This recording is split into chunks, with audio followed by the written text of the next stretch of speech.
Hello, I am Ann Abnett, the newest member of the Student Mental Health Center team. I hope you have taken the time to watch and listen to Dr. Cogburn, Josh Hollis, and Dr. McPherson's video in recent weeks during the time of the dedicated preparation for the Step 1 exam. They have provided you with awesome guidance about having peak performance on the day of the test, behavioral strategies as you prepare, and encouragement to do your very best. Today I'll be focusing on your establishing and maintaining coping skills that you can use in these final weeks and perhaps to put in your toolbox to use in the future. The last several weeks have been your dedicated period for the preparation. The definition of dedicated is committed, devoted, steadfast, single-minded. Actually, these are words that describe you. You are entering the home stretch of this endurance race, and the end is in sight for this threshold of the marathon. The previous presenters mentioned the correlation between the dedicated study period and training for the big game, the Olympics, or a marathon. I've been an athlete for most of my life, but I am not a runner and definitely not a marathon runner. However, I do have a few clients and friends who have successfully completed marathons, and they were able to offer some ideas about the final stretch of training and the mindset that they try to establish before and during the run, some of which I will share a little later. Let's talk a little bit about unsuccessful coping skills. Through this process, you may have been frustrated and even paralyzed at times. And what we do not want to do is to stay that way and do nothing. You do not want to sleep the worry and the days away, or abuse alcohol or drugs, or begin to believe that this task is impossible for you. You also do not want to believe that since you are in the top 25% of the class, you know everything and do not have to put forth much effort. Successful athletes have a game plan, and good students do too. So let's talk about your game plan that hopefully you have had through this process. One of the things the marathon runners all spoke about was remembering the why. Why am I training for a marathon? Why is this my dream? Why do I feel called to this profession of medical school? And then the next step in the game plan might be to remember the who. Remember who you are. You have proven yourself academically many times. You've accomplished and overcome many obstacles before, and you're very capable of succeeding. And you're so much more than this exam. Remember the what. You can study efficiently. You've done it before. You're able to accomplish things with the least amount of waste of time and effort. And you utilize well your energy and your work. And you know very well what has worked for you in the past. Remember the how. This is a full-time job. This is on-the-job training. So clock in on time feeling refreshed and ready, and build in ways to stay focused and calm and confident. Remember the where. Spread out your study time in a space identified that is comfortable and free of distractions, just as Josh described a couple of weeks ago. Remember the when.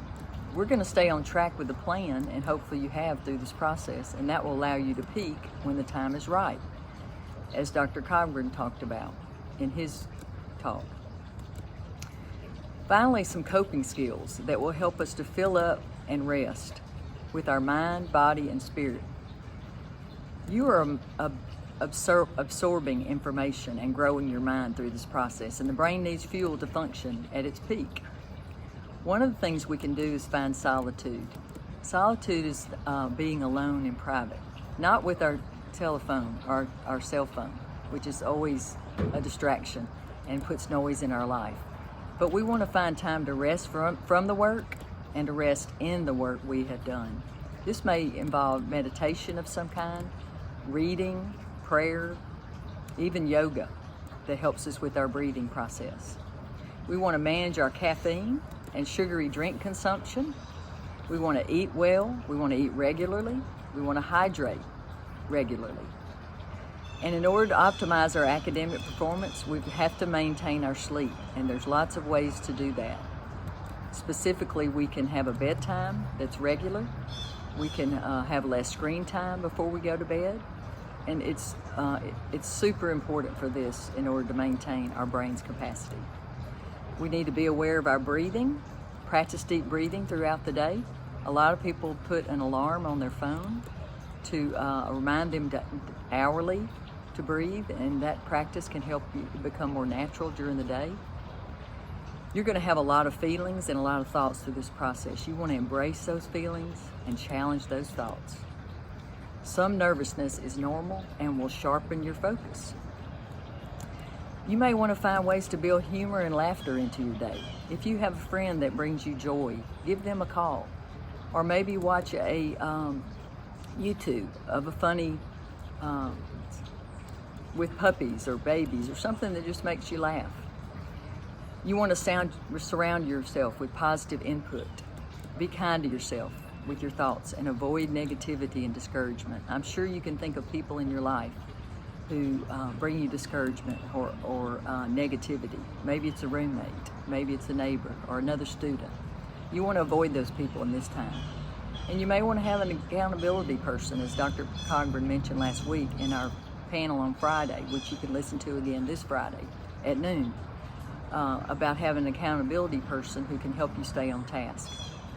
You want to schedule breaks in the routine with little things that fill you up during the day. It may mean listening to a song that you like. It may mean taking a walk outside. It may mean doing some physical exercise, and that is one thing you definitely want to do daily, is to engage in physical exercise that you enjoy. It may mean stretching or just going down the street and back.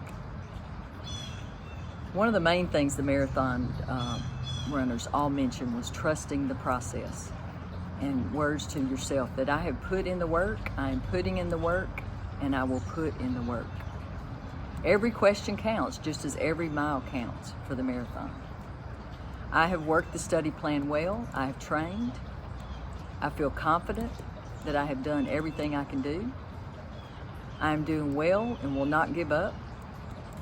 And if I hit a wall, I will rise up when I fall and keep going. I am the only one who has the power and the responsibility to pick myself up. And I have the courage at the end of the day to try again tomorrow. I am making progress every day. I will fight for the finish, digging deep. The science test is coming up next week.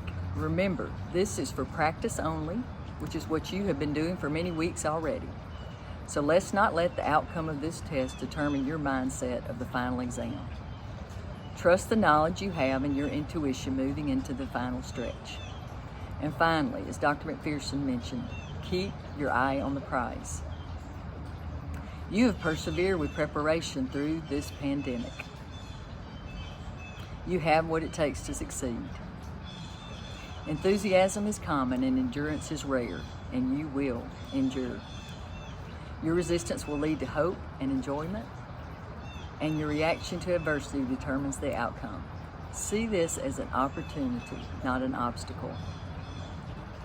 This is a challenging time in your career, and you are ready for the challenge. You are dedicated, you're committed, devoted, steadfast, and single-minded. Trust the work you have done and develop and practice these coping skills. The Student Mental Health Team is rooting for you during this dedicated period. If you find yourself stuck and need a boost, give us a call at 676-5002. We are here to help you and succeed, and you will.